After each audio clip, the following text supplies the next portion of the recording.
Hello,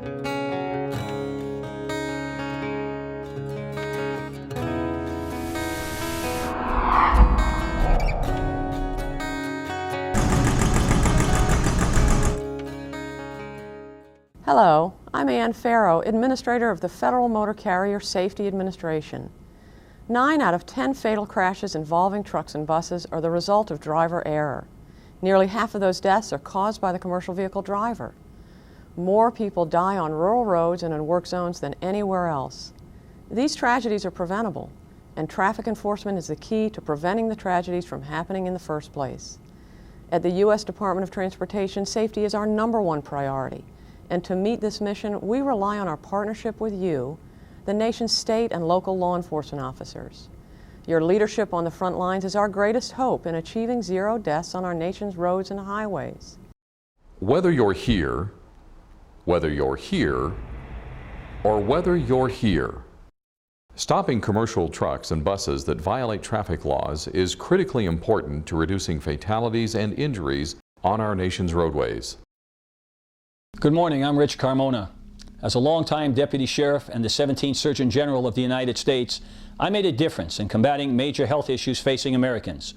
Most people don't realize that the greatest cause of fatalities for Americans under the age of 35 are vehicle crashes.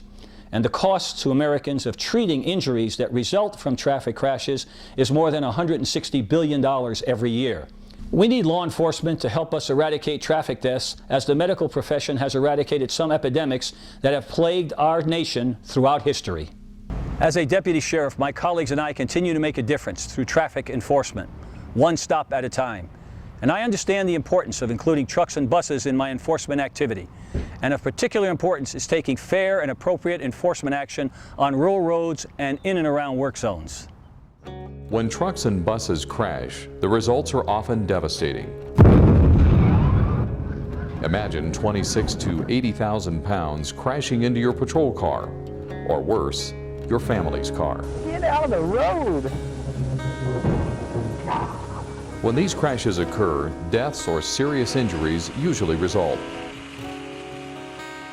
Cleaning up these crash scenes can take much longer and may result in major congestion, which often leads to secondary collisions in the backup. The loss of free-flowing mobility results in huge economic losses as well.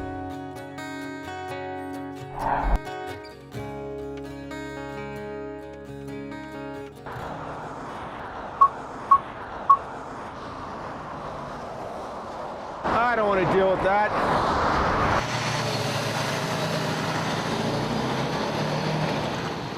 I do not want to mess with that. What am I going to do with a cement mixer?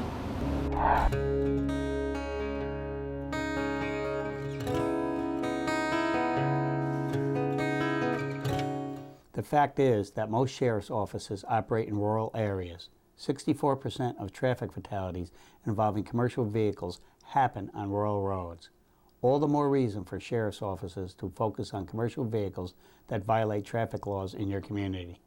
Imagine you're on patrol and you see 2 vehicles speeding, a 3,000-pound passenger car and an 80,000-pound truck. Which poses the greatest threat to public safety? Don't be intimidated by the gross vehicle weight rating of a motor vehicle. When it comes to traffic enforcement, size doesn't matter. Pull over the truck, issue the citation, save a life, 1 citation at a time. Traffic law enforcement complements the all-crimes approach to policing. Criminal interdiction is often a byproduct of traffic stops. Drugs, weapons, contraband, fugitives, and illegal aliens are frequently found in vehicles during routine traffic stops.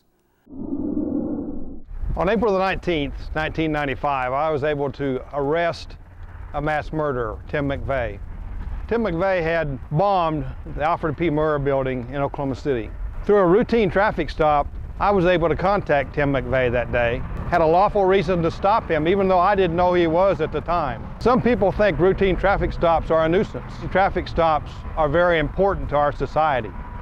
Not only do they save lives through traffic enforcement by keeping errant drivers off the roadway or helping them to improve their driving skills, it also results in criminal arrests, like the arrest of Tim McVeigh and many other felons that are arrested through routine traffic stops. 88% of commercial vehicle-involved fatal crashes are caused by driver behavior.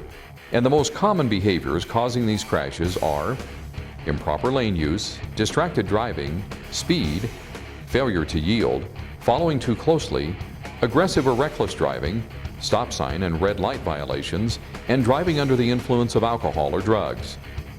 Not all jurisdictions have laws that allow law enforcement to stop drivers not wearing seatbelts or using cell phones, but if yours does, those violations should be targeted as well. Officers sometimes hesitate to stop buses because they don't want to delay passengers or students, but consider that violations uncorrected can result in tragedy.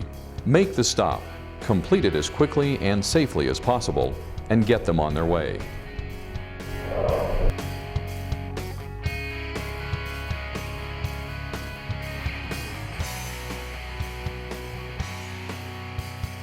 There are small differences between stopping a car and a truck or a bus. Let's review the steps. Step 1 is making the stop. When you observe a violation and make the decision to make a stop, selecting the stop location and knowing when to activate your emergency equipment is important. It's not always possible, but when practical, avoid curves, steep grades, jersey barriers, and soft shoulders. Truck drivers have difficulty seeing you if you can't see them in their mirror, and don't assume that they can hear your siren. And remember, large trucks and buses take longer to stop than passenger cars. When you stop your patrol car, create a safety zone by stopping at least 3 to 4 car lengths behind the truck and a safety corridor as far from the road edge as practical. But always follow your agency's policy and training for patrol car positioning. Most work zone crashes occur when lane closure traffic merges are required. If you observe a violation approaching or in a work zone, consider exiting the work zone before initiating your traffic stop. Buses present unique circumstances.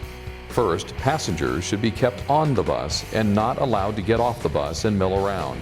Hey officer, can I get something out of my bag underneath the bus? Sir, I'd prefer if you'd stay on the bus right now just for your safety in mind. Okay. All right, thank you. Separating the driver from the bus may be appropriate for a charter-style bus, but if it is a loaded school bus, the driver may not be allowed to leave children unattended. Step 2 is approaching the vehicle. When approaching the truck or bus, consider making a non-traffic side approach. This approach keeps you away from traffic and typically provides more officer safety options. If you do approach on the driver's side of a truck, be aware of traffic, and when you reach the driver's door, face traffic at all times. Another question is whether you should climb onto the running board of a truck cab or not. If you do climb, remember that your hands are occupied by holding on, and the driver's door can be used to push you off the truck and potentially into traffic. Regardless of which side you approach, there are dangers to be aware of. Be aware of passengers, whether they are on a bus or out of view in the cargo area or sleeper berth of a truck. And also, be aware of your ability to see the interior of a truck or bus. It is usually more limited than the interior of a car. If you allow the driver to exit, don't allow the driver to stand on higher ground than you. Always keep your tactical advantage. Step 3 is the driver contact. Ask for the same documents you would ask for from the driver of a car: the driver's license, registration, and proof of insurance. Any additional paperwork the driver may hand you is not necessary for you to take your enforcement action. If you don't know how to read a logbook, don't worry about it. Let the driver keep it. Don't let the driver overwhelm you with paperwork you don't need to take basic enforcement on the reason you made the stop to begin with. Here's my logbook and medical card also. Okay, all I'm going to be looking at is your license, registration, insurance. So there's your logbook and your medical card back. Okay. I will be giving you a citation this afternoon for your speed, sir, and I'll be right back with you. All right, okay. Step 4 is taking enforcement. There are a variety of citation formats throughout the nation, but the majority of forms have a place for indicating the involvement of a commercial vehicle and/or a commercial driver's license. If these boxes are present, make sure to check them. Otherwise, the violation won't be recorded on their commercial driving record. At the conclusion of your contact, Step 5 is re-entering traffic. Be aware of the difficulties faced by the truck or bus driver when they have to re-enter traffic, especially on roads with higher speed limits. If this is the case, consider briefly blocking a lane to allow the truck or bus driver to re-enter traffic easily and safely. This training and the other resources provided in the program will help you gain a keen awareness of commercial vehicle safety issues and how CMV safety impacts us all. It will assist you in catching unsafe driving in commercial vehicles without being a CMV safety expert. Every day you make highway travel safer for everyone, and we need your help to stop unsafe trucks and buses from operating. Thank you for your partnership in safety.